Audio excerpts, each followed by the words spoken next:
AI ఎప్పుడు మిమ్మల్ని replace చేయదు. బట్ ఏఐ నేర్చుకున్న వాళ్ళు మిమ్మల్ని రీప్లేస్ చేస్తుంటారు. ఏఐ అంటే కొంతమంది భయపడుతూ ఉంటారు. బట్ నా దృష్టిలో ఏఐ ఈజ్ డిఫరెంట్ అన్నమాట. సో, ఏఐ అనేది ఒక షార్ట్ కట్ కాదండి.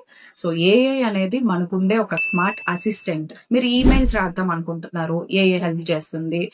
అండ్ కంటెంట్ క్రియేట్ చేద్దాం అనుకుంటున్నారు, ఏఐ హెల్ప్ చేస్తుంది. టైం సేవ్ చేసుకుందాం అనుకుంటున్నారు, మీ వర్క్‌లో ఏఐ హెల్ప్ చేస్తుంది. కోడింగ్ చేద్దాం అనుకుంటున్నారు, ఏఐ హెల్ప్ చేస్తుంది. ఇలా మన డైలీ లైఫ్ లో, మన వర్క్ లైఫ్ లో రకరకాల పద్ధతుల్లో మనం ఏఐని గనక ఇన్వాల్వ్ చేస్తున్నట్లయితే చాలా ఆపర్చునిటీస్ మనం గ్రాప్ చేసుకోవచ్చు. అండ్ మన టైం కూడా చాలా అనేది సేవ్ అవ్వడం జరుగుతుంది. సో మిమ్మల్ని మీరు ఎప్పటికప్పుడు మారుతున్న కాలాన్ని బట్టి అప్గ్రేడ్ చేసుకున్నట్లయితే డెఫినెట్ గా మీ ఆపర్చునిటీస్ ఎక్కడికి పోవు. అండ్ దాంతో పాటు కొత్త ఆపర్చునిటీస్ కూడా మీరు క్రియేట్ చేసుకోగలుగుతారు. మీరు మీ డైలీ లైఫ్ లో నాలానే ఏఐ యూజ్ చేస్తున్నట్లయితే కమెంట్ ఏఐ.